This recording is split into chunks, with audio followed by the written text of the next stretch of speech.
auxiliar o licenciada?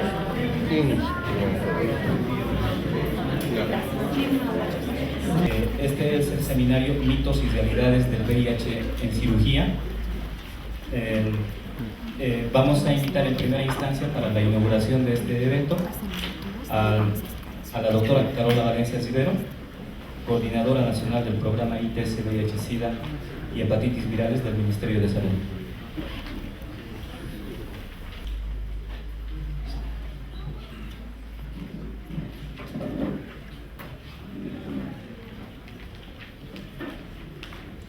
Muchas gracias a las autoridades presentes. Damos inicio. Vamos a invitar al doctor Tito Grajeda Soto para las palabras de bienvenida. Muy buenas noches, estimados colegas, amigos. Para la Sociedad Boliviana de Cirugía es un honor, un orgullo organizar este tipo de actividades, y queremos agradecer en particular a la doctora Carola Valencia, que es la responsable nacional, coordinadora nacional del programa VIH-Sida y hepatitis virales. Gracias a ella que pudimos completar este evento, y felicitar a todos los presentes. De igual manera al doctor Ramos, al doctor Arancibia, a la doctora Castro, al doctor Flores y al doctor Willis. Tenemos una jornada larga, así que bienvenidos y vamos a continuar. Muchas gracias, doctor. Un aplauso, por favor. Muy buenas noches. En primer lugar, saludar a la doctora Carola Valencia Rivero, coordinadora nacional del programa VIH-Sida y hepatitis virales del Ministerio de Salud, al doctor Tito Grajeda Soto, presidente de la Sociedad Boliviana de Cirugía, capítulo Cochabamba, a los distinguidos miembros de la mencionada sociedad que están presentes acá, a los colegas, amigos, amigas y integrantes de diferentes áreas de los equipos de salud, de los establecimientos de salud de nuestra ciudad, e indudablemente también a las personas que viven con VIH-Sida y que también están presentes en este escenario, y a todos los que han puesto su esfuerzo en organizar este importante evento en sus características logísticas y académicas. Es para el Colegio Médico de Cochabamba muy importante, indudablemente, conversar respecto a aspectos que tienen relación con la salud pública, en este caso con lo que significa la presencia del VIH-Sida en nuestro país, en nuestra ciudad, en nuestro departamento. Indudablemente este tipo de respuestas hacen a que tengamos un enfoque integral de lo que es luchar contra esta enfermedad. Entonces, en ese sentido, entiendo de que por el programa riquísimo que se tiene y el poco tiempo que se dispone, pues va a ser sustanciosa verdaderamente la calidad de lo que podamos aprender esta noche. Simplemente, y en mérito al tiempo al que me refiero, pues desearles el mayor de los éxitos, y que indudablemente la enseñanza en cada uno de nosotros sea el fruto de lo que se pueda dialogar esta noche en este seminario taller. Muchas gracias.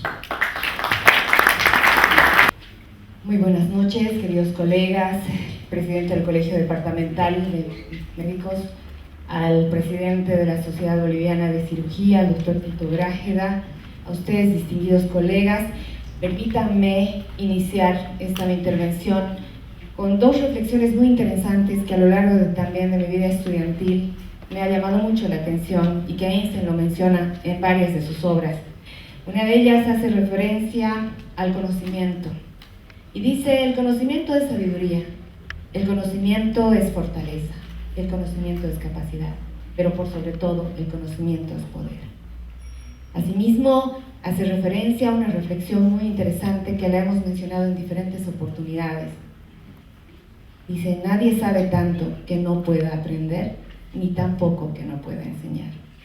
Creemos que muy sabias estas palabras de este personaje tan ilustre en la vida científica, y que precisamente hoy estamos para conocer más, para poder ser sabios, para ser fuertes técnicamente y, por supuesto, para generar poder técnico. El Ministerio de Salud se siente muy honrado en esta oportunidad en haber apoyado la iniciativa que un digno profesional, compañero y, permítanme decirlo, amigo, ha tenido esta motivación ya en dos oportunidades de hacer de que lleguemos a los profesionales, colegas médicos, con toda la actualización que tenemos en esta temática tan sensible que nos convoca a todos. Dejemos ya el mito del VIH, que solo es para algunos. Dejemos ese paradigma del VIH que solo son algunos VIHólogos que tienen que tratar esta enfermedad. Todos estamos convocados y por la ley 3729 tenemos la obligación todos de convocarnos, de atender, de trabajar en esta temática. Así como es una tuición del Ministerio de Salud como órgano rector en lo que es la salud en Bolivia, el convocar a estos eventos científicos, el apoyar, es obligación del profesional médico asistir, actualizarse y sobre todo cumplir la norma. En este sentido, a nombre, pues nada, yo quisiera antes, por favor, nuestra comunicadora, a nombre de la ministra de Salud, quiero hacer entrega antes de empezar este evento, una distinción que ya lo habíamos considerado en el Consejo Técnico y queríamos hacer en este momento la entrega porque es creo oportuno, y vamos a invitarlo al doctor Tito Grájera para que por favor nos acompañe en conmemoración a los 30 años del programa de VIH-Sida, del VIH-Sida en Bolivia. Nosotros le hacemos la entrega de este certificado que está firmado por la ministra y esta medalla que él lo va a tener en algún lado de eso. Muchas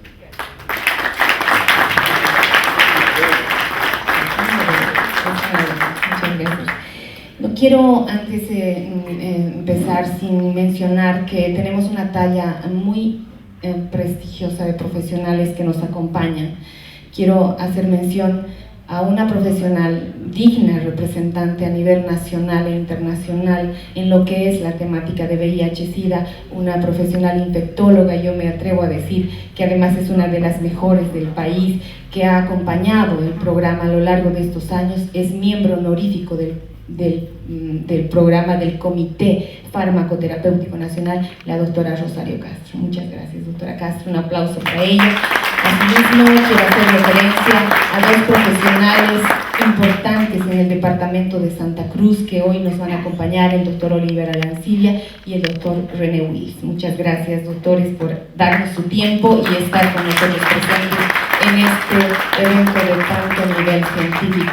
También no puedo dejar de mencionar a dos queridos profesionales que también son expertos en la temática de VIH. Me refiero al doctor Gilván Ramos, él viene de la ciudad de La Paz. Muchas gracias, Gilván, y también al doctor Walter Flores, que es de Cochabamba. Gracias por acompañarnos. Esperemos que este evento cumpla las expectativas científicas que tienen ustedes y nosotros también queremos cumplir un objetivo. A nombre de la ministra de Salud, a nombre del director general de Salud, del director de Epidemiología que hoy tenía que acompañarnos, lamentablemente por una incoordinación en los vuelos no ha podido asistir, y a nombre del Programa Nacional de ITS, VIH-Sida y Hepatitis Virales, damos por inaugurado oficialmente este evento. Muchas gracias.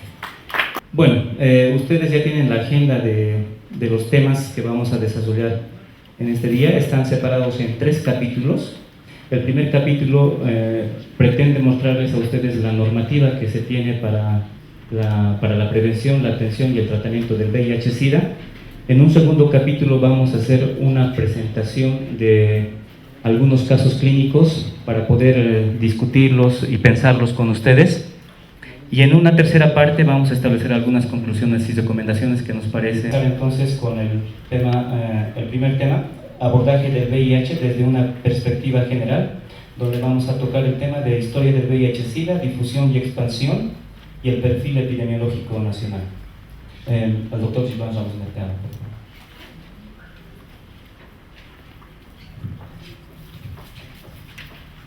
Muy buenas noches, para mí es un gusto poder compartir con colegas de tan alto nivel y compartir la testera con colegas de tanto renombre. Quiero comentarles, no sé si a todos les han entregado una paletita. A ver, levanten la paletita todos los que la tienen. Si alguno no la tiene, por favor levanten la mano para que le entreguen. Esta paletita no es un abanico, aunque están tan bien hechas que sirven un poco para abanicar. Esta paletita es para que podamos tener un poco de interacción durante la presentación. Entonces, a lo largo de la presentación van a haber algunas preguntas. Si ustedes están de acuerdo con la opción que está en rojo, levanten la paleta mostrando el color rojo. Si están de acuerdo con la opción verde, levantan la paleta mostrando el color verde. Y así los que estamos adelante vamos a saber más o menos cuál es la opinión de la mayoría. Si no están de acuerdo con ninguna de las opciones, no levanten la paleta, ¿ok? Entonces vamos a comenzar. Un poquito vamos a hablar acerca del origen del VIH, esto es indispensable hablarlo. Vamos a la siguiente. El origen del virus de inmunodeficiencia humana es muy discutido.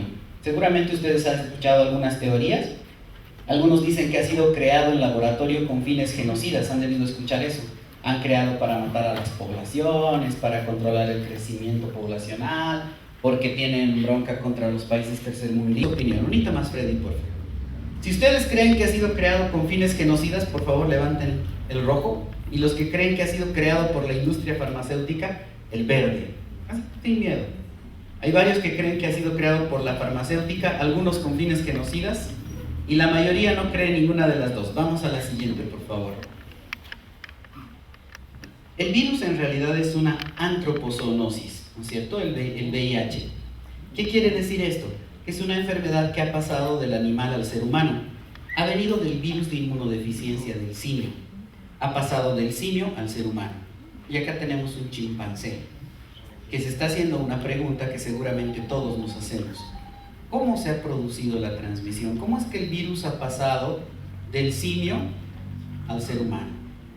Es una pregunta interesante. Algunos dicen que ha sido por zoofilia. Otros dicen que ha sido por ingesta del simio. ¿Qué creen ustedes? Los que piensen que ha sido por zoofilia, por favor, la paletita roja. Los que piensen que ha sido por ingesta del simio. Y la mayoría piensa que ha sido zoofilia. Vamos a la siguiente, por favor. Todos estos simios que vemos en esta imagen tienen el virus de inmunodeficiencia del simio. Todos ellos viven alrededor del Congo en África Central, pero muchos de ellos viven también en Bolivia. Por si acaso, los científicos de Los Álamos, Nuevo México, han hecho un rastreo genético del virus de inmunodeficiencia del simio y han detectado que en 1930 el virus habría aparecido en todas estas especies aproximadamente, siendo el primer caso en 1959 en la sangre de un individuo del Congo. Este individuo era cocinero y probablemente se haya transmitido el virus por una transmisión sanguínea. Seguro al momento de preparar al simio, no sé cómo lo prepararán, qué platillos harán con el simio, chicharrón, charque, no sé pues cómo lo cocinarán, fricasé, pero seguro él se corta y le pasa el virus. Es la teoría que se maneja del origen del VIH. Y una hipótesis sobre la diseminación del virus es precisamente basada en una campaña contra la hepatitis B, donde la vacuna lastimosamente fue cultivada en riñones de chimpancés. Y bueno, por aquel entonces, más o menos los años 60, no se sabía acerca del virus, ¿no es cierto? Entonces cultivaron nomás pues las vacunas en los riñones de los chimpancés y de esta manera el virus de inmunodeficiencia del simio habría pasado a la vacuna y habría sido utilizado durante las campañas de vacunación. De esta vacuna salieron 4 lotes que se utilizaron paralelamente en Nueva York y en África, que también coincide con la aparición de los casos a nivel mundial. Pero aquí viene una pregunta: ¿a quiénes vacunamos contra la hepatitis B? Tendríamos que vacunarnos contra la hepatitis B todo el personal de salud. Y yo les voy a pedir, levanten la mano los que tienen las 3 dosis de la vacuna para la hepatitis B. ¡Wow! La mayoría, qué bueno, excelente. Es sumamente importante. Pero también se vacuna contra la hepatitis B. Vamos a la siguiente, por favor. A la población GBT. ¿Quiénes son los GBTs? Son los gays, los bisexuales y los transexuales, que durante esa época tenían una alta prevalencia y aún hoy en día siguen teniendo una alta prevalencia de hepatitis B. Vamos a empezar a hablar un poquito de los transexuales. ¿Qué son los transexuales? No sé si han visto la película La chica danesa, pero son personas de sexo masculino o femenino que, a pesar de haber nacido con ese sexo biológicamente, no se sienten identificados en su sexualidad con ese género. Entonces viven como si fueran del otro género. Esas son las personas transexuales. Se visten como mujer, hablan como mujer, viven como mujer y, de ser posible, hacen modificaciones en su cuerpo cirugías, reasignación de sexo, implante de mamas, etcétera, para parecerse más a las mujeres. Ahora, cuando hablamos de los transexuales, la mayoría de las personas tienen una idea bien de una mujer bien masculina, pero algunos transexuales no son para nada masculinos. Unita más, por favor. Por ejemplo, esta es una trans de Santa Cruz, que no parece varón para nada, ¿no? Unita más, por favor. Y esta es la primera mujer trans que apareció en la revista Playboy. Se llama Cecil, no me acuerdo qué, pero salió hasta en Playboy. Cualquiera diría que no es, pero sí es. Las trans, ¿por qué estamos hablando primero de las trans? Porque son el espectro más visible del grupo LGBT. Luego están los gays. Ahora, este es el estereotipo que tiene la mayoría de la gente del gay. Piensan que todos los gays son afeminados, son medio raros, corren medio chistoso, hablan medio raro, mueven sus manitos, se visten de rosado, etc. Cuando la realidad es que menos del 10% de toda la comunidad gay tiene estas características. Miren un momentito a los varones que están alrededor de ustedes, a los que están a su lado. ¿Cómo sabes que es gay o que no es gay? Nosotros tenemos pacientes gays que son médicos, pacientes gays que son políticos, que son deportistas, que son boxeadores, tienen el tremendo físico, ¿no? Y la voz gruesa, y son gay. No hay forma de saber a simple vista que una persona es gay. Aquí alguien está diciendo, le pregunto si es hincha de qué equipo. Ah. ¿Verdad? No sé, ustedes vean. Pero no se puede saber a simple vista si una persona es o no gay. Pero si eso les parece más difícil, el mayor problema está en los bisexuales. Los bisexuales son personas que tienen relaciones sexuales con ambos sexos, indistintamente. Y en Bolivia la mayoría de los bisexuales son casados. Este es un artículo del New York Times que habla acerca de la bisexualidad y la imagen es muy bonita. Porque esta es una realidad del bisexual. Tiene su esposa, sus hijos, a veces hasta sus nietos. Y esta es la otra, que a veces nadie sabe, nadie conoce, es escondida, pero esa es la bisexualidad, ¿no? Entonces noten ustedes que de todo este espectro LGBT del que les va a hablar la doctora Valencia también cuando hable del perfil epidemiológico, los más visibles, o quizás los únicos visibles a veces, son los transexuales. Todos los demás son poblaciones escondidas. Y alguna vez uno dice, fulanito es gay, pero no, pues tiene su esposa, tiene sus hijos. Tal vez no es gay, tal vez es bisexual. Vamos, por favor, Freddy. A estas personas se las vacunaba contra la hepatitis B. Y el primer artículo que aparece sobre la epidemia es de junio del 81, bajo el título de Pneumocystis pneumonia de Los Ángeles. Inicialmente se llamaban inmunodeficiencias relacionadas con los gays, Gay-Related Immunodeficiencies, ¿no es cierto? Las famosas GRID. Pero posteriormente se decidió cambiar el nombre a síndrome de inmunodeficiencia adquirida, porque resulta que no solo tenían los gays, tenían también los heterosexuales, tenían también las mujeres, tenían también los niños, y se dieron cuenta de que no era solo este grupo. Acá está el doctor Robert Gallo y el doctor Luc Montagnier, quienes debaten, o entre quienes se definió quién encontró primero el virus. El doctor Montagnier cultivó primero el virus y lo llamó virus asociado a linfadenopatía, pero el doctor Gallo patentó la prueba de ELISA primero. Entonces nunca se pudo poner de acuerdo la sociedad internacional y al final les dieron a los dos el premio Nobel. Esta es la foto del día que están recibiendo el premio Nobel, ¿no? No sé si están sonriendo de verdad. Vamos a la siguiente, por favor. Vamos a hablar un poquito acerca de contagio versus transmisión. ¿Cuántos de ustedes creen que el virus se contagia y cuántos creen que se transmite? Los que creen que se contagia, levanten su paletita roja, por favor. Los que creen que se transmite, levanten la verde, por favor. Ok, estamos bien, la mayoría cree que se transmite. Dale un hito más, por favor, Fred. Para identificar mejor vamos a hablar de dos tipos de enfermedad. Una más, por favor. Vamos a hablar de la gripe y vamos a hablar de una infección de transmisión sexual.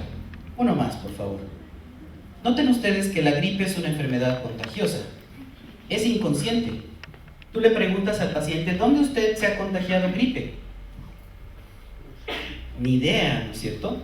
Puede haber sido al agarrarme del pasamanos del micro, tal vez he agarrado la perilla de la puerta, tal vez es ese paciente que me ha saludado o el colega que me ha saludado. No hay conciencia del acto que produjo el contagio. Pero, por ejemplo, en una sífilis, uno no puede decir, no sé con quién tuve relaciones sexuales, ¿no es cierto? ¿Con quién has tenido relaciones sexuales? No sé. Tendría que haber sido una cosa muy grave, ¿no? Para que realmente uno esté inconsciente de haber tenido relaciones sexuales. Este es un acto involuntario.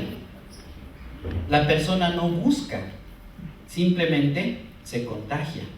Ninguno quiere enfermarse con gripe, ninguno va y le dice, estornudame en la cara, por favor, y yo voy a inhalar como si fuera un aerosol. No, ¿no es cierto? Nadie hace eso. Pero este es un acto voluntario. Uno decide tener relaciones sexuales. No es que no lo decide. En algún caso quizás en violencia sexual, pero más allá, la mayoría decide. Por lo tanto, aquí la prevención es difícil. ¿Por qué? Porque es involuntario, es inconsciente. En cambio, este es totalmente prevenible, ¿no es cierto? Esta es una importante diferencia entre una enfermedad contagiosa y una enfermedad transmisible. ¿Por qué es importante esto? Porque muchas veces el personal de salud tiene aquí un desconocimiento grande. Llega el paciente, llega la mujer embarazada al centro de salud y el médico dice hay que hacerle cesárea porque tiene VIH.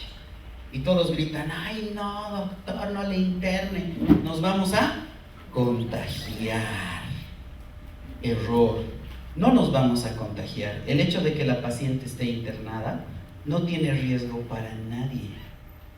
No solo por estar aquí es un riesgo. Sin embargo, si alguno de ustedes está resfriado esta noche, ya nos ha puesto en riesgo a todos. ¿No es cierto? Hay una diferencia grande. A no ser que yo esté pensando tener relaciones sexuales con la paciente, ahí tal vez sí, ¿no es cierto? Pero después, bien difícil. Es la diferencia entre una enfermedad contagiosa y una transmisible. Vamos por favor a la siguiente. El VIH no se contagia, se transmite. Por favor, mire a la persona de su lado y dígale, el VIH no se contagia, se transmite. Dígale al que está a su lado, por favor. Dígale, el VIH no se contagia, se transmite. Porque muchas veces los colegas dicen, ¿y cómo se ha contagiado el paciente? No, el VIH no se contagia. Se puede contagiar otra cosa, pero no se contagia. Ninguna de estas actividades incrementa el riesgo de transmisión. Puedes abrazar al paciente, no te transmites. Puedes usar el mismo inodoro, no te transmites. Te puede picar el mismo mosquito que le ha picado, no te transmites. Puedes entrar a la misma piscina que el paciente, no te transmites. Puedes usar los mismos utensilios, no te transmites. Ninguno de estos tiene riesgo de transmisión. ¿Ya? Vamos a la siguiente. Solo hay 3 formas de transmitirlos: por vía sexual, por vía vertical de la madre al niño y por vía sanguínea. Este videito nos va a resumir rápidamente las formas de transmisión. Tiene que haber una puerta de entrada o una puerta de salida para que haya transmisión. Esa puerta puede ser una aguja, puede ser un bisturí, puede ser un utensilio de limpieza personal, pero si la piel está íntegra, no hay riesgo de transmisión. No hay virus en la saliva, en las lágrimas ni en el sudor. Entonces no se puede transmitir de esa manera. Nos podemos abrazar, tomar de la mano, dar un beso, compartir los alimentos, usar el mismo inodoro, no pasa nada. Sí, en la mujer embarazada durante el embarazo, el parto y la lactancia puede haber transmisión en los 3 momentos. Obviamente las relaciones sexuales, porque se acumula en el fluido seminal, en la vagina. Las relaciones anales o las relaciones orales también tienen riesgo de transmisión. Y un poquito la red sexual, comentar un poquito sobre la red sexual. ¿Qué es la red sexual? Soy yo y todas las personas con las que tengo relaciones sexuales y todos aquellos que con ellas han tenido y así sucesivamente. Basta que una persona que participa de toda la red tenga el virus, toda la red sexual está en riesgo, ¿no es cierto? ¿Por qué? Porque como es una red, todos se exponen al riesgo. Y esto de las redes sexuales es bien delicado. La gente piensa que no existe en Bolivia, pero no es así. Viene la mujer embarazada, tiene sífilis, se dice, señora, tiene sífilis, tiene que venir su marido. Porque si yo solo la trato a usted y no lo trato al marido, seguimos con sífilis congénita, ¿no es cierto? Y en Bolivia tenemos todavía sífilis congénita. ¿Por qué? Porque no tratamos al marido. Tenemos que tratar a los dos. Viene el marido y le decimos, señor, además de su esposa, usted tiene otra pareja sexual. Al principio se hace a loco, ¿no es cierto? Pero ya después confiesa. Dice, sí, doctor, tengo mi amiga, su amigovia, ¿no es cierto? Su amiga con derechos. ¿Y cada cuánto más o menos usted tiene relaciones sexuales con la amiga? Una vez al mes. Quiere decir cada fin de semana, ¿no es cierto? Entonces, ¿sabe qué, señor? Tenemos que tratarla a la amiga más. ¿Por qué? Porque como la mujer está embarazada, el otro va a tener relaciones sexuales con la otra amiga que debe tener sífilis, y otra vez la sífilis va a volver hasta la embarazada. Tiene que venir la amiga un día, que no venga la esposa, porque si no esto va a ser la hora en América, ¿no ve qué pasa el desgraciado? Y lo van a pegar al pobre señor. No es esa la idea. Viene la amiga, lo sacamos al señor y hablamos con la amiga. Señora, además de este señor, ¿usted tiene otras parejas sexuales? Sí, doctor, yo no sé por qué los varones piensan que el amante les es fiel. Se llama ingenuidad, creo. Es la amante, por definición, es infiel, ¿no ven? Bueno, pero tiene otros dos más. Híjole, mire señora, tiene que venir con uno, un día que no venga la mujer, que no venga el marido, y con el otro día que... ¿Por qué? Porque de repente la red sexual se vuelve así. Y muchas veces hay gente que participa de una red sexual sin tener idea. La pobre señora no tiene la más mínima idea que está en esa red sexual tan grande. Tal vez es la vendedora de la esquina y se saludan y charlan, y las dos no saben que están en la misma red sexual. Basta que uno dentro de la red tenga VIH, todos los que participan de la red están en riesgo. Vamos a la siguiente, por favor. Este es un tema bien importante. Parece que no, pero es bien importante. ¿Cuáles son los factores que predisponen la transmisión del virus, que nos ponen en mayor riesgo? Imagínense que este es el virus. Siempre pasa de una persona enferma a una persona sana. La relación sexual es la más importante, en especial cuando no hay suficiente lubricación durante el acto sexual. Cuando no hay suficiente lubricación, se forman estas microlesiones en la mucosa, que nosotros no vemos, pero el virus atraviesa con facilidad. Por eso la relación de mayor riesgo siempre es la relación anal. Ya sea homo o heterosexual, siempre es la de mayor riesgo. Otros comportamientos de riesgo es que una muchacha muy joven tenga relaciones sexuales muy temprano, porque su mucosa no tiene la misma preparación que la de una mujer mayor, ¿no es cierto? Siempre es mejor que sea un poco mayor. Que una mujer muy joven tenga relaciones con un hombre muy mayor, porque el hombre mayor seguramente ha tenido otras parejas sexuales y puede haberse transmitido el virus sin saberlo, ¿no es cierto? Las infecciones de transmisión sexual aumentan más o menos 20 veces el riesgo de transmitirse el virus, porque el virus puede atravesar fácilmente, en especial en aquellas infecciones con úlcera. Comprar sexo por dinero, por favores políticos, por una muñequeada, por alguna cosa, es una situación de riesgo, porque el que compra sexo una vez, compra sexo varias veces y su red sexual es muy amplia. Y este es uno de los factores más importantes, tener relaciones sexuales bajo influencia de las drogas o el alcohol. ¿Por qué? Porque cuando estamos borrachos no nos acordamos del condón. ¿Y no tenías condón? Tenía, doctor.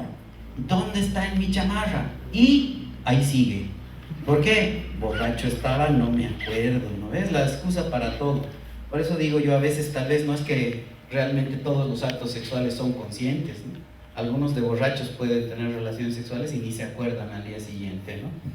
Pero realmente tener relaciones sexuales bajo influencia del alcohol es un factor de riesgo muy importante. Vamos, por favor.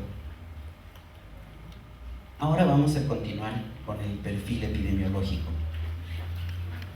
Gracias, Gilmar. Un aplauso, realmente se esmera, y creo que son conceptos muy generales, muy básicos, que lo pasamos por alto. Yo recuerdo cuando estaba en la universidad, no se las tomando en cuenta, inclusive para nuestra vida particular y diaria. Yo voy a ser rapidísimo porque quiero darle cobertura a mis otros colegas, pero no puedo dejar de mencionar, el puntero por favor, cómo estamos en el perfil epidemiológico en Bolivia. Gracias. A marzo de este año hemos cerrado con 16.022 casos, y esto es lo importante que quiero que ustedes conozcan, porque en Bolivia se ha dado un interesante fenómeno epidemiológico en el VIH, y creo que esto ha destacado a nivel internacional. Característicamente, desde que se inicia la epidemia hemos notificado notificado casos de SIDA, que yo creo que también eso les vamos a aclarar, o prácticamente ustedes lo tienen claro, que no es un país, una mala imagen porque no se estaba haciendo nada. Ahora notificamos más en fase VIH, esto es muy positivo, es decir, los profesionales, ustedes, colegas, ya tienen en mente el VIH. Antes no lo pensábamos. Yo recuerdo también cuando estaba en la Caja Nacional, tratábamos a pacientes con mucha cronicidad. Por ejemplo, hemos tenido un caso que yo recuerdo el doctor Solís, me acompañó nuestro profesor que era de salud pública, y entonces tratábamos a un paciente con micosis oral durante 6 meses, y luego volvíamos a tratarlo y no sé qué, y nunca se nos ocurrió, pero luego él convoca a 3, éramos 3, y dice, pues a ver, ¿por qué no le hacemos la prueba de VIH? Así como que, toditos estábamos, a ver cómo es esto, y le hicimos y era un paciente positivo. Entonces, realmente a veces antes, estoy hablando de hace casi 8, 10 años, no se pensaba mucho en el tema de VIH, y tratamos a los pacientes, convivimos con los pacientes, operamos a los pacientes, es más, hemos tenido muchos pacientes que hemos legado a la madre y al padre a través de los niños con diagnóstico positivo. Entonces vean ustedes, esta paciente ha sido atendida, ha sido operada, ha sido de todo, sin embargo no hemos pedido una prueba de VIH. Ahora ha ocurrido un fenómeno interesante, estamos pidiendo la prueba, es una obligación, esto también les vamos a hablar rápidamente. Entonces sí, tenemos un mayor porcentaje de casos notificados de VIH y menos casos de SIDA, que prácticamente en el país se ha estabilizado. Esto es lo que queremos porque hay posibilidades para el paciente, tenemos los medicamentos gratuitos, tenemos todos los laboratorios, la atención que se le hace, por lo tanto la persona puede vivir más años, puede desempeñarse en un ámbito social, familiar, profesional, etcétera, etcétera, porque existen las condiciones en el país. En Bolivia tenemos este perfil que está en el eje troncal, el mayor porcentaje evidentemente es Santa Cruz, y todo el país junto hacemos lo que hace Santa Cruz. Bueno, Cochabamba, que ha subido importantemente sus casos, está en segundo lugar, La Paz en segundo lugar. En realidad hay un empate técnico, permítanme decirlo así, porque hemos hecho un análisis epidemiológico de los datos, y obviamente Cochabamba y La Paz están casi en un segundo lugar, luego viene el resto del país. Entonces estamos presentes en todo el país, en todos los municipios. Evidentemente ahora se ha notificado un poco más en el área rural, pero es porque hemos facilitado el acceso a la prueba rápida, las coberturas en los centros profesionales y una prueba rápida. Es una obligación hacerlo, sobre todo la solicitud y la oferta es obligatorio. Esta es la diapositiva que explica todo. Entonces yo creo que más adelante ustedes van a tener bien claro todos los escenarios.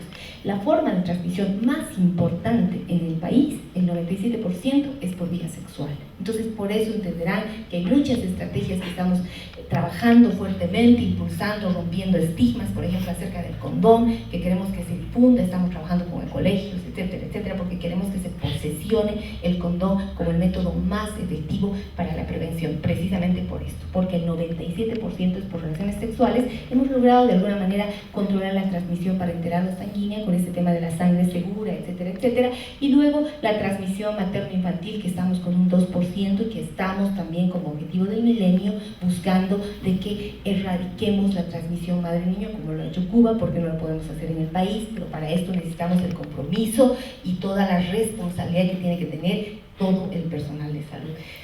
Okay. Bueno, la epidemia en el país es joven, no quiero hacer mucha referencia, pero el 62% está entre los 15 y 34 años de edad. Tenemos que asociar, no se olviden que estas edades son las edades donde hay mayor productividad intelectual físicamente para el país, pero también hay mayor actividad sexual. Entonces tenemos pacientes con mayor porcentaje en estas edades, hay mayor porcentaje de varones, es decir, por cada 18 varones tenemos 10 mujeres, entonces sí, esa es la relación. Tenemos los antirretrovirales, todos sabemos que no hay una cura definitiva para el VIH, esto lo tenemos claro y estamos conscientes, pero sí hay terapia antirretroviral que lo que hace es controlar precisamente el crecimiento del virus. Es por eso que tenemos muchas personas en el país que han accedido a tratamiento oportuno, en buenas condiciones, mujeres que son madres, padres, etcétera, etcétera. Entonces el tratamiento es gratuito y ahora estamos con 5.865 pacientes que están accediendo a la terapia antirretroviral. Les van a hablar más adelante. Tenemos la última, que antes era un sueño para el país, pero que ahora sí lo tenemos, que es la dosis única, dosis fija.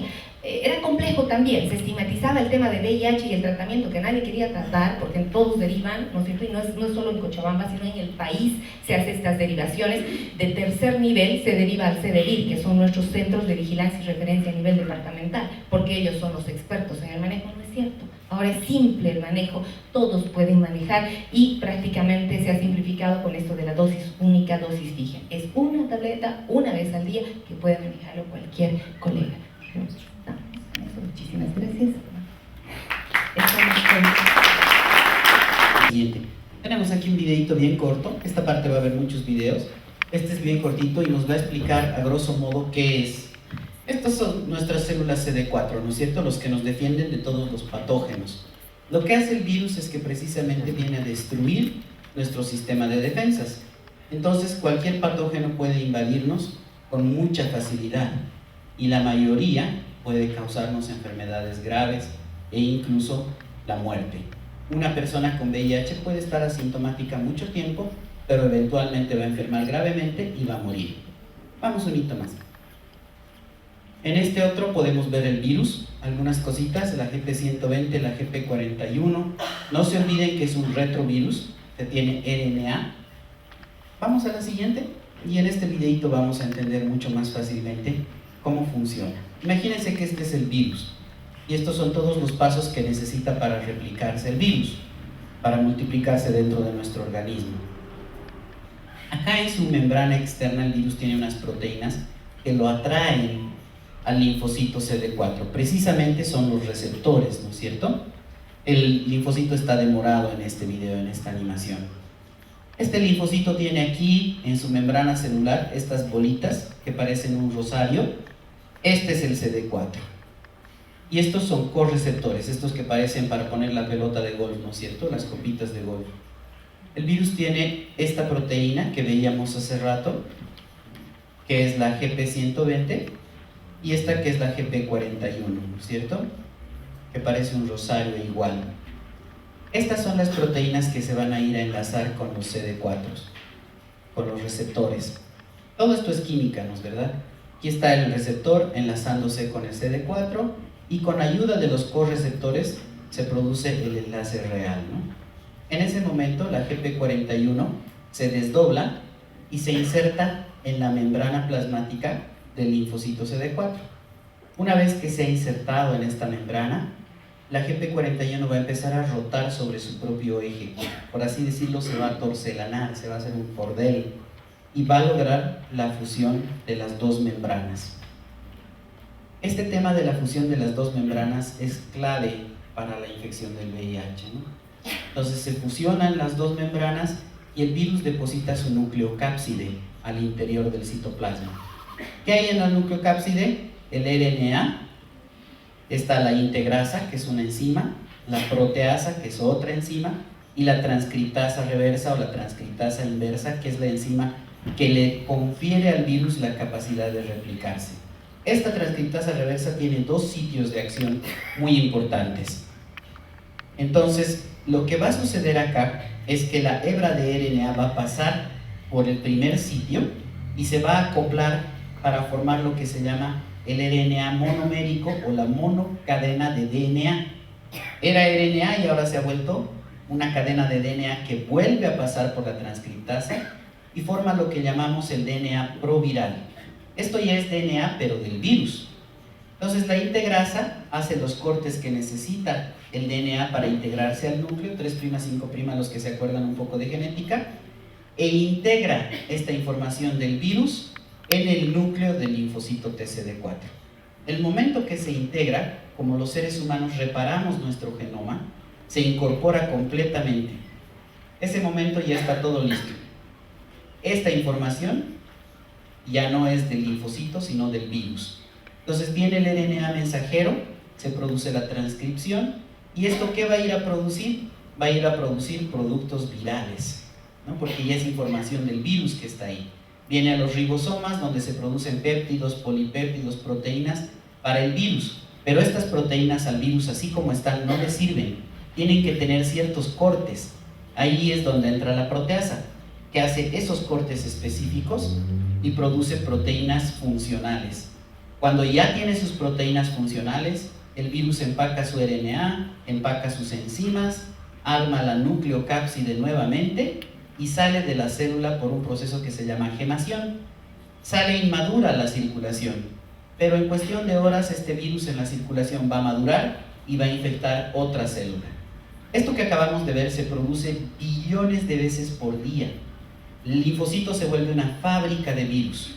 Y obviamente, como ya no produce nada para él mismo, sino solo virus, el linfocito muere, ¿no es cierto? Y todos estos virus van a otros linfocitos. Y así la replicación del virus. Se quiso hacer medicamentos que eviten la fusión, este proceso de fusión, pero lastimosamente no funcionaron tan bien porque hay mucha variabilidad de estos receptores. Sí, los inhibidores de la transcriptasa reversa, los análogos que vienen a competir con las bases, los no análogos que actúan directamente sobre la transcriptasa reversa. También tenemos los inhibidores de la integrasa, que en el país tenemos uno, que lo usamos solamente para la línea de rescate, que evitan la integración de la información genómica, y los inhibidores de la proteasa, que en el país los reservamos para segunda línea, ¿no?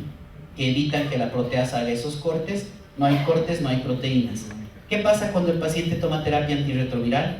El virus deja de replicarse. Este linfocito ya está muerto porque ya está infectado, pero los otros linfocitos pueden sobrevivir y le permiten al paciente recuperar su sistema inmunológico y sus defensas.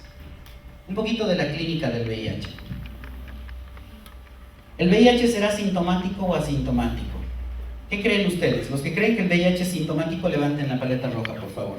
Los que creen que es asintomático, levanten la paleta roja. Y los que creen que tiene sintomatología florida, levanten la paleta verde. Ok, la mayoría piensa que es asintomático. Vamos, por favor. Sobre VIH-Sida, bueno, esta era una pregunta que ya la doctora respondió. Vamos nomás a la siguiente. En la historia natural del virus se conocen 3 periodos: el inicial, el crónico y el de infección avanzada. Vamos, por favor. ¿Qué pasa en el periodo inicial? Aproximadamente 3 a 6 semanas después de la transmisión, no todos, sino 40-70% de los pacientes desarrollan un síndrome parecido a la mononucleosis infecciosa: fiebre, cefalea, faringitis, diarrea, rash eritematoso y linfadenopatía generalizada. Muchas veces el paciente no viene por ninguna de estas causas a la consulta. Se va a la farmacia, etcétera, se compra un antigripal, alguna vez viene por el rash, pero generalmente viene por la linfadenopatía, porque dice: estas bolas que me han salido aquí y en todo lado y en el cuello, debe ser cáncer. Y se preocupa y viene a la consulta y dice: doctor, un mes y sigue, debe ser cáncer, ¿no? Y algunos colegas les hacen unas investigaciones tremendas, ¿no? Y nadie le pregunta su vida sexual al paciente. Nadie le dice: señor, señora, joven, durante los últimos 2 o 3 meses, ¿usted ha tenido relaciones sexuales sin preservativo? Hay que preguntar. ¿Ha tenido relaciones anales? Hay que preguntar, ¿no es cierto? Para eso somos médicos. Hay una depresión significativa de la inmunidad celular en este periodo. ¿Unita más? Se considera que el paciente en este periodo, en el periodo inicial, es extremadamente infeccioso porque la carga viral del paciente, la cantidad de virus circulando en su sangre, es muy alta. Luego el sistema inmunológico hace una respuesta y el paciente queda asintomático durante años. Vamos, por favor. Aquí tenemos que hablar un poquito del periodo ventana. Las pruebas que nosotros hacemos, la prueba de VIH, la prueba rápida y la prueba de ELISA, buscan anticuerpos.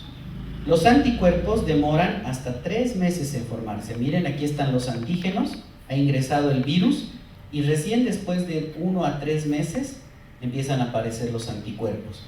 A esto se le llama periodo ventana. El paciente tiene toda la sintomatología, le hacemos la prueba rápida y sale no reactiva. ¿Qué tenemos que creer? ¿El laboratorio o la clínica? La clínica, pues colegas, la clínica siempre manda, ¿no es cierto? Habrá que decirle: sabe que probablemente usted esté en periodo ventana, tenemos que repetir la prueba en 1 mes, ¿no es cierto? Es bien importante ese punto. Vamos, por favor. Luego entramos al periodo crónico o latente.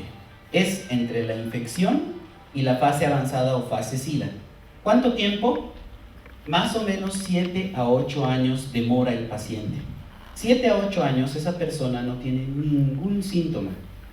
Y esos 7 a 8 años sigue teniendo relaciones sexuales, sigue sin usar preservativo y sigue transmitiendo el virus a otras personas. En estos países se hizo un estudio que muestra que desde la infección hasta la muerte más o menos transcurren 9 años. En Bolivia el tiempo estimado es un poco mayor. Y llegamos al periodo de infección avanzada o fase SIDA, que también se denomina inmunosupresión severa. Se caracteriza, ¿por qué? Porque hay diferentes infecciones oportunistas caracterizadas por diferentes síntomas. Esta es una foto típica, ¿no es cierto? Antes, después. Los pacientes, cuando están en fase SIDA, están así. Aquí los colegas han tenido pacientes que creo que han llegado a pesar hasta 30 kilos. Y bueno, para entender mejor lo dividimos en estadios, ¿no? El estadio clínico 1 es el paciente asintomático, el 2 es el que tiene algún síntoma, pero vive su vida normal, el 3 ya es cuando aparecen las oportunistas, diarrea crónica, fiebre de origen desconocido, pérdida de peso, tuberculosis, candidiasis oral, y normalmente este paciente el anterior mes, la mitad del mes ha estado en cama. Y el estadio 4 ya es lo que hemos visto en la foto anterior, es el síndrome de desgaste, las infecciones severas, citomegalovirus, toxoplasmosis, micosis, algunas neoplasias, sarcoma de Kaposi. Este paciente ha estado la mayor parte del mes en cama. Normalmente este paciente está en el hospital, ¿no? Es el paciente que llega, lo mira el camillero y dice, este paciente debe tener SIDA. Llegar ahí es llegar muy tarde, colegas, es llegar muy tarde, no hay ningún mérito. Esta diapositiva nos ilustra rápidamente la historia natural. Imagínense, este es el día 0, esta es la noche de la transmisión, o tal vez el día también, y el virus ingresa y empieza a multiplicarse, que da calambre. Aquí en rojo tenemos la carga viral, la cantidad de copias por ml. Llega hasta 10 millones de copias por ml, porque es todo lo que lee la máquina, no lee más. Y los CD4 en azul, las defensas caen en picada. 3 a 6 semanas, aquí están los ganglios, aquí está la fiebre, el malestar, aquí está todo. Pero después el sistema inmunológico responde, o el virus se satura, ya no hay más linfocitos, y el virus cae. Y ya no medimos en semanas, sino en años. Más o menos cuando el CD4 llega a 350, empiezan a aparecer los síntomas generales, y la carga viral empieza a subir. Conforme va bajando el CD4, en 6, 7, 8, 9, 10 años, aparecen las enfermedades oportunistas importantes y la muerte. Más o menos desde que aparece una oportunista importante hasta la muerte, pasa 1 o 2 años aproximadamente. Esto es cuando el paciente no recibe terapia antirretroviral.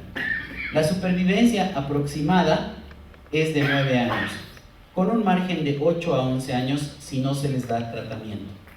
95% de las personas con VIH demoran esto, 8 a 11 años. Menos del 5% son progresores lentos, menos del 5% de todos los que tienen VIH aguantan un poco más, 13, 14 años, ¿no? Pero son poquitos. Sin tratamiento el VIH tiene una letalidad del 100%. Si tu paciente tiene VIH y no hace terapia antirretroviral, se va a morir. No se va a morir el día de mañana, pero se va a morir. Y se va a morir lenta y agoniosamente, no va a ser una muerte de una sola, va a demorar mucho. Diferencias entre VIH y SIDA. La persona que vive con VIH pero no está en fase SIDA, lo que decía la doctora, normalmente está asintomático, solo necesita tomar antirretrovirales, sus defensas normalmente son mayores a 350 y su carga viral por lo general es baja. ¿Qué es lo importante? La expectativa de vida de esta persona es igual al resto de la población. Nuestro paciente más estrella tiene ya 23 años en terapia antirretroviral. Normal, se casó, tuvo sus hijos, hizo su carrera, sus hijos no tienen VIH, igual que cualquiera de nosotros. Igual que cualquiera de nosotros. Su expectativa de vida es la misma, igualito. Pero cuando encontramos a la persona en fase SIDA, la sintomatología es florida, dependiendo de todas las enfermedades que tenga. Este va a estar polimedicado. Ya la doctora Castro nos va a hablar ahorita de oportunistas. El CD4 normalmente es bajo, menor a 350, en la mayoría incluso menor a 200. La carga viral por lo general es alta y la expectativa de vida de esta persona es mucho menor al resto de la población. Hicimos un estudio donde vimos que 50% mueren cuando llegan en fase SIDA. Y eso no solo es en Bolivia, es en todas partes. El mejor hospital de Estados Unidos, 50% de letalidad en fase SIDA. ¿Por qué? Porque los pacientes son sumamente complicados y pueden morir rápidamente. Y si sale el paciente, no es que sale y se va a su casa, sino que sigue durante mucho tiempo. La siguiente, por favor. Vamos a continuar con el tema de exámenes complementarios. Muchas gracias por su atención. Esta enfermedad. El recuento de CD4 obviamente nos está indicando el estado del sistema inmunológico. ¿Alguien recuerda cuánto es el valor normal en una persona inmunocompetente de CD4? Eso es para tener un pantallazo, una idea. No, mucho más alto. Más. ¿Quién da más? ¿Quién da más? Dicen 500 por acá. Un recuento normal en una persona inmunocompetente va desde los 800 hasta los 1600. Y vamos a ver a continuación cómo está. Y obviamente es la mejor guía para saber cuándo empezamos la terapia preventiva, especialmente para las infecciones oportunistas. El recuento de CD4 puede variar y no define completamente su nivel de salud de enfermedad, porque sabemos también de que los CD4 no solamente tenemos un bajón en personas inmunocomprometidas, un desvelo, el estrés y muchos otros factores a los cuales especialmente el personal de salud estamos expuestos, bueno, nos produce un bajón. Miren, vamos a ver, ¿qué significa el recuento de los CD4? Por encima de 500 es relativamente estable. No es probable que se presenten trastornos inusuales. Cuando tenemos un bajón ya entre 200 y 500 en el recuento de CD4, hay mayor riesgo de que esta persona esté presentando herpes zóster, infecciones en piel, infecciones bacterianas, especialmente senos paranasales, tuberculosis, citomegalovirus, entre otros, ¿no? Y miren aún, cuando está aún más bajo, entre 200 y 50, mayor riesgo mayor riesgo de adquirir infecciones aún más severas. Mayor aún cuando el recuento está por debajo de los 50. Prácticamente es un sistema inmunológico muy poco probable que se recupere. Frecuentemente dentro del hospital donde yo asisto, las personas que llegan en estado SIDA, que no son recuperables, que fallecen al cabo de las 24 o 48 horas después de su ingreso, el recuento de CD4 nos reporta menos de 10. Pero es una persona que tiene al menos unas 4 a 5 infecciones oportunistas cursando en un mismo momento. Siguiente, por favor. Y la otra que vemos es la prueba de la carga viral, el recuento de la carga viral. Estas pruebas sí nos dan un pantallazo para saber qué tan activo está este virus. Es importante medir la carga viral para monitorear la enfermedad del VIH y que también está funcionando la terapia. Porque recordemos que la terapia es antirretroviral. ¿Qué es lo que hace? ¿Alguien se acuerda? Acabamos de mencionarlo a través de un video que lo mostró el doctor Ilván.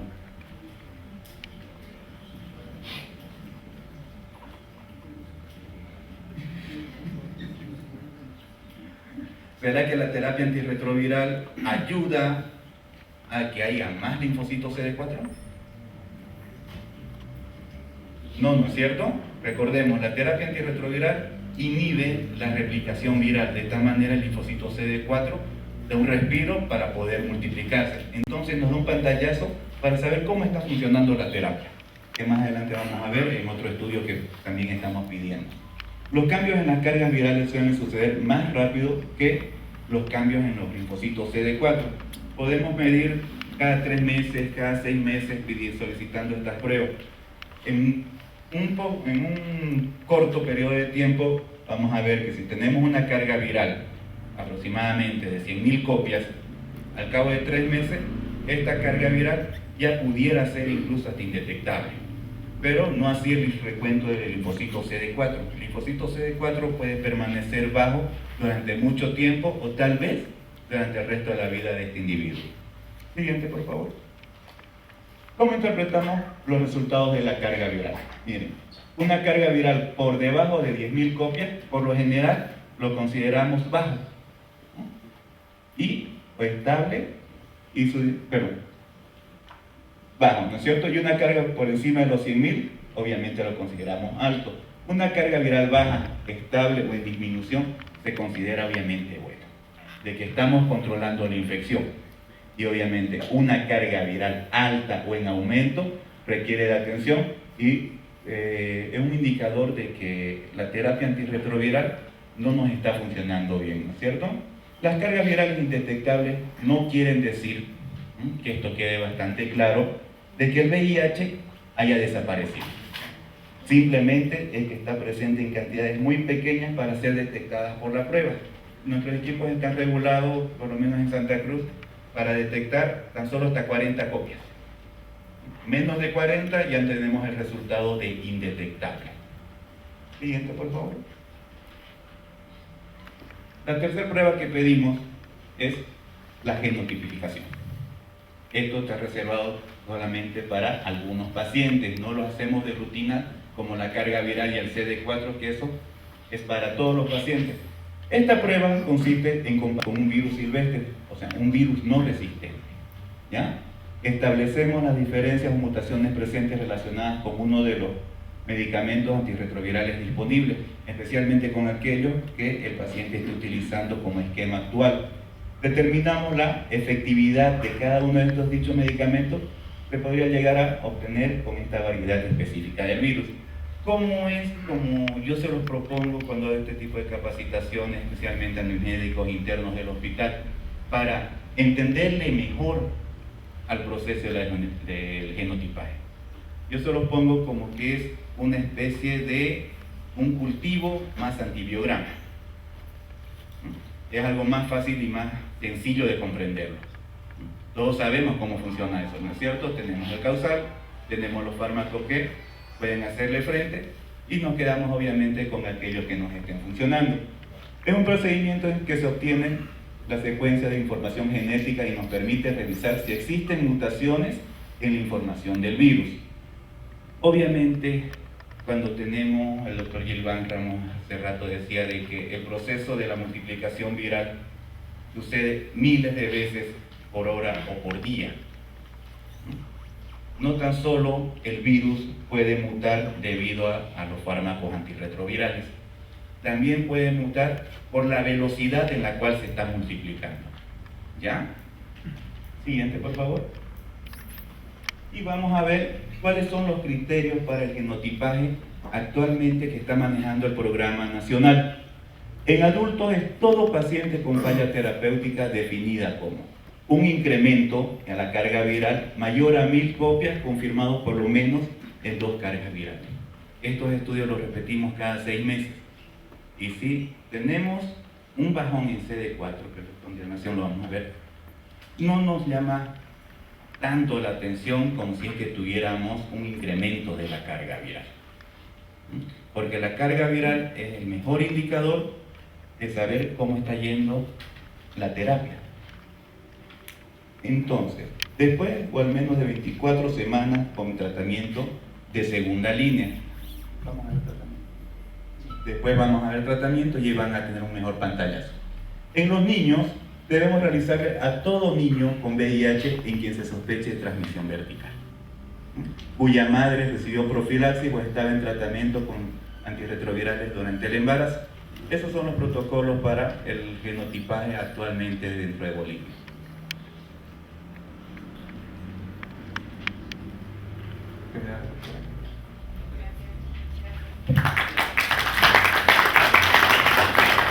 Experiencia en el manejo de infección por VIH.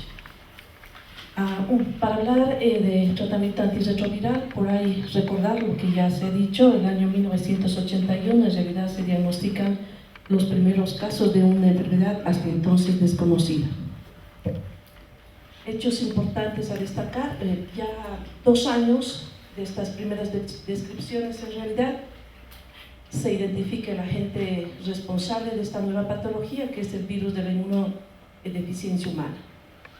Y también muy destacable, fíjense que como en pocas enfermedades, a muy pocos años de haberse identificado el agente etiológico, el año 1986 se inicia el tratamiento antirretroviral con un medicamento que en realidad no es nuevo. Este medicamento denominado silobudina era un fármaco que se utilizaba muchos años antes en el tratamiento oncológico. Sin embargo, que en estudios se ve que realmente era efectivo en la infección por VIH, de manera que los primeros tratamientos de la infección por VIH en el año 1986 se inician como monoterapia. Pasan pocos años, el año 1989, 2001 y 2002, aparecen los segundos antirretrovirales, donde se incorporan a estos medicamentos el nuevo grupo de fármacos denominados inhibidores de la proteasa, a partir de cuando estamos hablando en realidad de la terapia HART o la terapia TARGA, que es la terapia de alta eficacia y que es en realidad lo que ha revolucionado la historia de la infección por VIH. Yo recuerdo que el año 2001, que fue el año que yo llegué a este hospital, pasábamos por una sala, había un paciente que tenía diagnóstico de VIH y cerrábamos la puerta, decían, tiene SIDA, todos nos pasamos al siguiente paciente. En la actualidad estos conceptos se han modificado drásticamente y realmente lo que nosotros queremos transmitir a todos ustedes es que el paciente con VIH en la actualidad tiene mejor pronóstico que muchas otras patologías, por ejemplo, patologías como las neoplasias. Los pacientes que hacen una buena terapia antirretroviral pueden vivir más de 35 años. Y quiero comentar que cada año a este hospital vienen profesores de Estados Unidos, de Massachusetts, con los que hacemos congresos de infectología. Y estos infectólogos están atendiendo todavía a pacientes que han sido diagnosticados en el año 1981. De manera que estamos hablando de una sobrevida de 35 años. Y decir que a ustedes, que decir VIH no significa sinónimo de muerte a corto plazo. Pues si nosotros hacemos un buen manejo, estos pasan otras patologías, particularmente las neoplasias. Ustedes han podido ver, porque Chivana ha mostrado un video muy bonito, donde la infección se inicia. Este es el virus y tiene receptores, las glucoproteínas, que se van a unir a receptores y correceptores que se encuentran en el linfocito, particularmente el linfocito T. Se unen las membranas y en realidad lo único que va a ingresar hacia el citoplasma del linfocito es el material genético y las enzimas. En este punto van a intervenir una enzima que es importantísima en el ciclo de replicación del virus, que se denomina transcriptasa reversa, que es la que hace que este RNA se forme o pase a DNA. Este es el primer lugar donde va a intervenir el primer grupo de fármacos antirretrovirales denominados inhibidores de la transcriptasa reversa, que constituyen la base del tratamiento actual. Entonces, de los inhibidores de la transcriptasa reversa hay dos tipos, los nucleosídicos y los no nucleosídicos.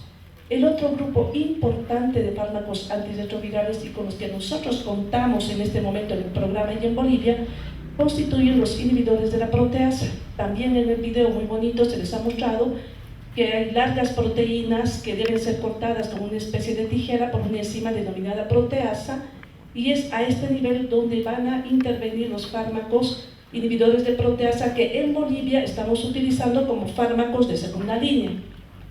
Tenemos entonces aquí también los inhibidores de la integrasa. La integrasa es la enzima que hace que el DNA ingrese al núcleo del linfocito CD4 y se incorpore en el material genético de esta célula.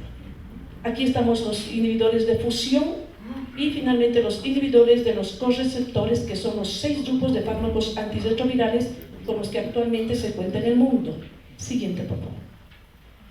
Esto es un poquito para mostrar lo que también ya se les ha indicado, es la infección aguda, que se caracteriza por una alta carga viral. Baja la carga viral a medida que se forman los anticuerpos, pasamos a un largo periodo de latencia que puede ser de 5 años, de 10 años, en algunos países puede ser un poco más, y si no hay intervención y si no hacemos el diagnóstico en este periodo, lamentablemente vamos a llegar a una fase de SIDA, que es la etapa en la que por ahí la mayor parte de los pacientes que son atendidos en nuestro hospital y particularmente en el hospital Viena llega. Siguiente, por favor. En los 30 años que lleva ya esta enfermedad, o 35 años, hay más de 30 fármacos que se han incorporado para el tratamiento antirretroviral. Siguiente, por favor. Esta es la guía de la que yo voy a hablarles el día de hoy. Siguiente, por favor. La guía que estamos manejando en Bolivia. Siguiente, por favor. contamos con algunos fármacos que también les voy a mencionar. ¿Cuáles son los objetivos de la terapia antirretroviral? Esto que me parece muy importante: la máxima y persistente supresión viral. Ustedes veían que los pacientes que tienen infección por VIH se caracterizan por una multiplicación continua de virus, miles de millones de virus que se van multiplicando diariamente, minuto a minuto. Entonces, el objetivo del tratamiento antirretroviral es lograr la máxima y persistente supresión de esta multiplicación viral, pero además lograr la restauración y la preservación de la función inmune a través del incremento de lo que son los linfocitos de CD4, reducción de la morbilidad y mortalidad relacionada al VIH, mejorar la calidad de vida indudablemente, prevenir la transmisión materno-infantil, y esto que es también importante porque en países desarrollados, por ejemplo en la actualidad, Estados Unidos, Francia, Brasil, son países en los que ahora se diagnostica el VIH e inmediatamente se empieza el tratamiento antirretroviral. Seguramente en un tiempo no muy largo nosotros vamos a hacer lo mismo. Este año ya, qué bien, es una buena noticia. Pero otra política que se considera importante es realizar el tratamiento antirretroviral independientemente del CD4 cuando en la pareja solamente uno de ellos tiene la infección por VIH, que esta es una medida muy importante para disminuir también la transmisión de esta patología. Siguiente, por favor. Entonces, cuando tenemos un paciente con VIH, ¿qué hacemos? Debemos primero seleccionar qué tratamiento antirretroviral vamos a dar.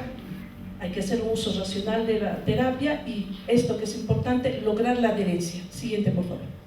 Nosotros día a día vemos lamentablemente que a pesar de que en Bolivia contamos con el tratamiento antirretroviral, muchos de estos pacientes, una vez iniciado, hacen abandono del mismo.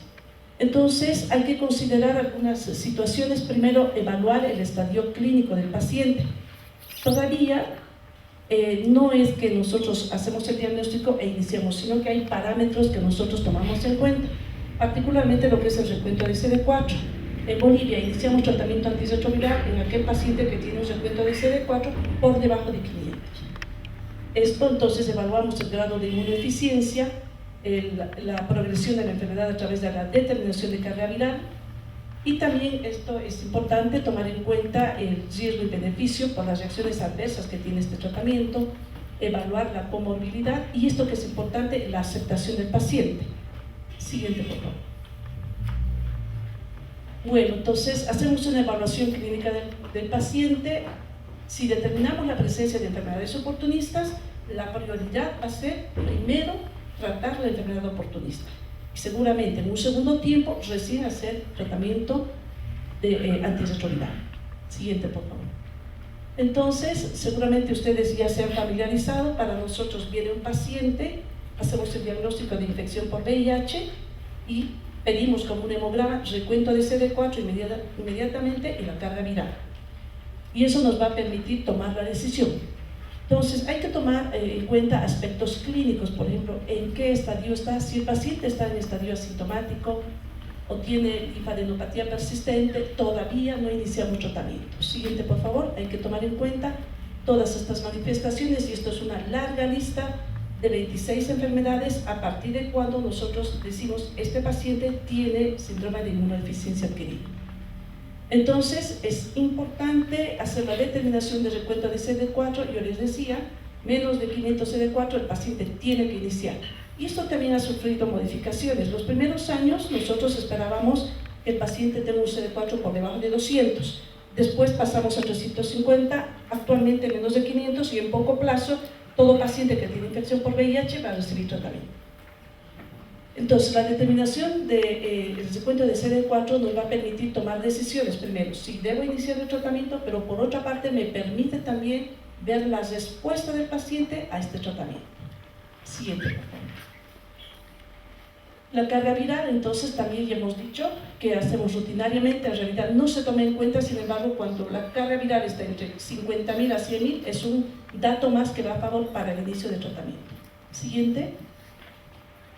Bueno, situaciones especiales en realidad en las que debe iniciarse el tratamiento antirretroviral sin esperar o sin tomar en cuenta el recuento de CD4.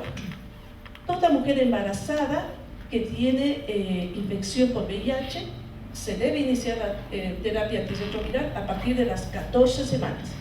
Y hasta hace un tiempo, en realidad, dependiendo del CD4, esta mujer embarazada empezábamos y luego se suspendía. En la actualidad, toda mujer embarazada que inicia el tratamiento antirretroviral, termina el embarazo y continúa con su terapia. Parejas serodiscordantes, quiere decir que en una pareja uno tiene infección y el otro no tiene. Todos estos pacientes con infección deben recibir tratamiento. Pacientes con tuberculosis activa, con infección con hepatitis B y evidencia de enfermedad crónica del hígado, pacientes con VIH pero que además tienen nefropatía asociada al VIH, pacientes que tienen riesgo cardiovascular elevado, adultos mayores de 60 años, pacientes con hepatopatía y pacientes con neoplasias.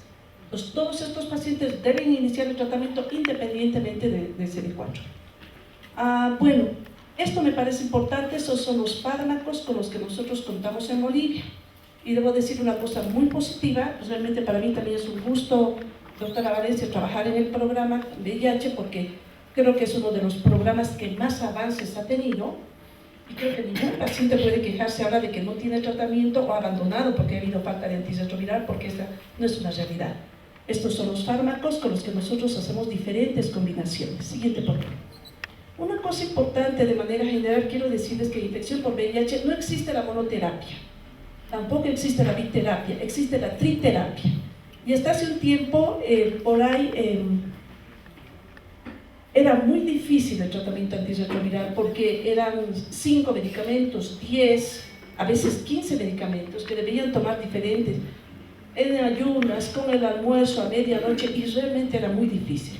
Felizmente el tratamiento antirretroviral en la actualidad se ha simplificado y, como decía la doctora, ahora vienen 3 medicamentos en uno, de manera que el paciente ahora tiene un solo comprimido en la noche y ese es todo su tratamiento. Entonces, si ustedes se dan cuenta, es tan sencillo como un tratamiento de la hipertensión, de la diabetes, no es un solo comprimido y realmente no es fácil.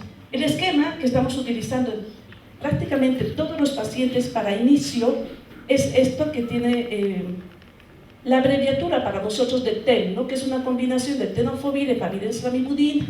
En estos pacientes deberíamos tener algunas precauciones, particularmente aquellos que tienen compromiso de la función renal. El segundo esquema con el que estamos empezando, si hubiese contraindicación con el TEN, es la combinación también de 3 fármacos que son silobudina, lamivudina, efavirenz, que vienen en 3 tomas, también sencillo. Y tenemos otros esquemas que yo creo que no es el objetivo mostrar los diferentes esquemas. Si nosotros, siguiente, vemos que el paciente no tiene una buena evolución, pues vamos a pasar a fármacos de segunda línea. Los fármacos de segunda línea incorporan los inhibidores de proteasa, que creo que no tiene mucho sentido por ahí mostrar. Sin embargo, tenemos aquí unos esquemas del ministerio que es fácilmente accesible. Siguiente, por favor. Bueno, podemos tener fracaso virológico, y cuando decimos que hay fracaso virológico, cuando la carga viral no desciende a un tipo determinado. Siguiente. Y también podemos tener fracaso inmunológico, que se determina cuando el CD4 no sube también en valores que son esperados. Siguiente, por favor. Ese es un flujograma de lo que vamos a hacer. Hacemos control rutinario de la carga viral. Si la carga viral está en menos de 1000, la evaluación clínica, y hay que ver si el paciente tiene buena adherencia. Si esta carga viral nos da dudas, tenemos que repetir. Si es menos de 1000, pues no hay que cambiar el esquema.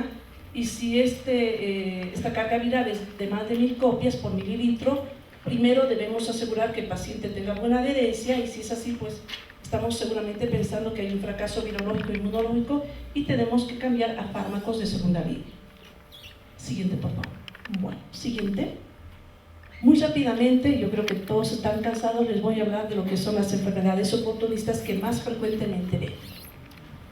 En la infección aguda, para nosotros sería ideal poder diagnosticar. Yo quiero decir que después de haber visto seguramente más de 1000 pacientes en el Hospital Viedma, podría decir que menos de 5 pacientes hemos tenido la oportunidad de ver en infección aguda.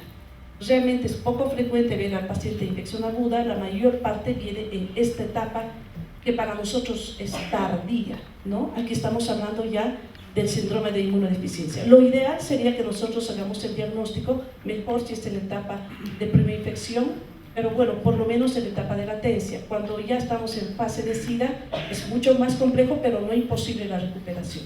Siguiente, por favor.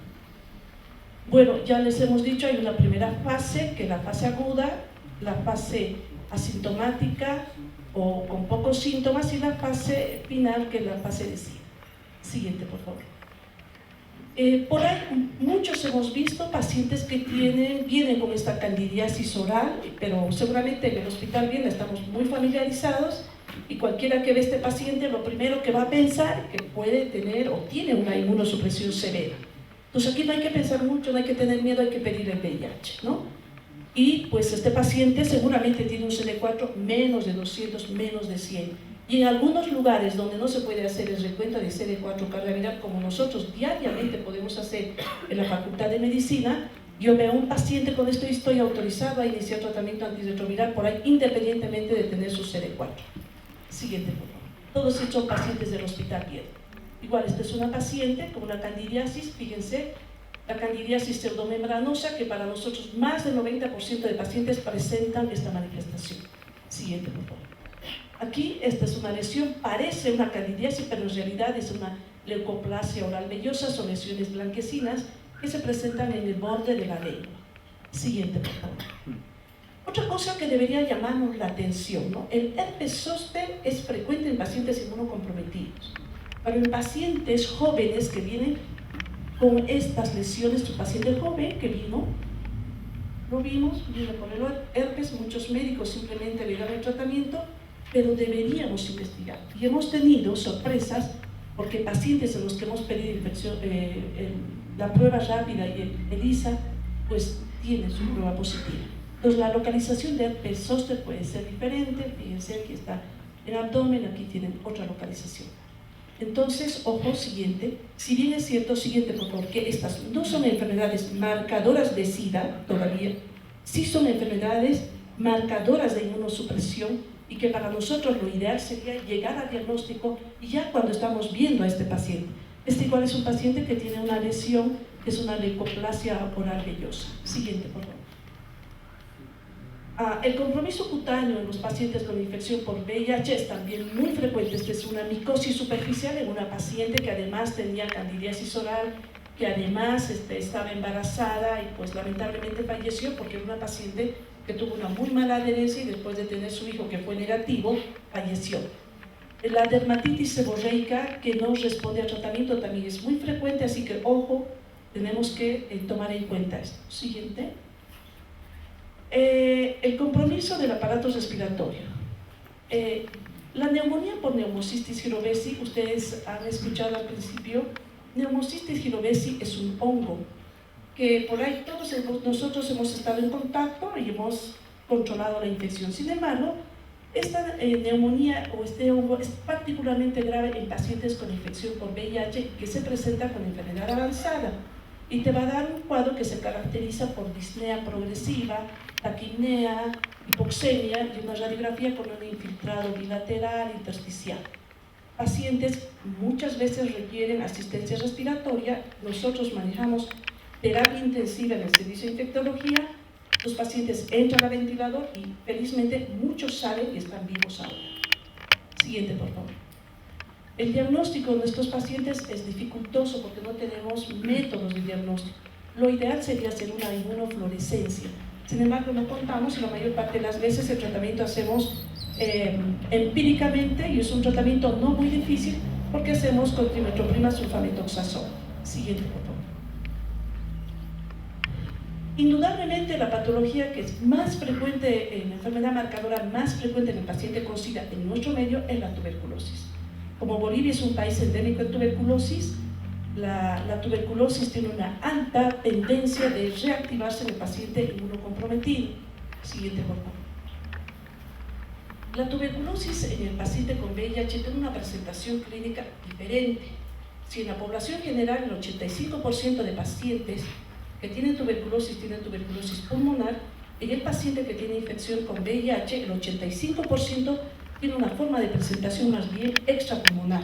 Y por ahí tú puedes tener un paciente con una radiografía normal, no te invalida el diagnóstico, ¿Por qué pacientes con infección avanzada tienen una escasa capacidad de reacción inflamatoria y tú puedes tener una radiografía normal y el paciente tiene neumonía o puede tener tuberculosis? La forma clínica de presentación depende del grado de inmunosupresión.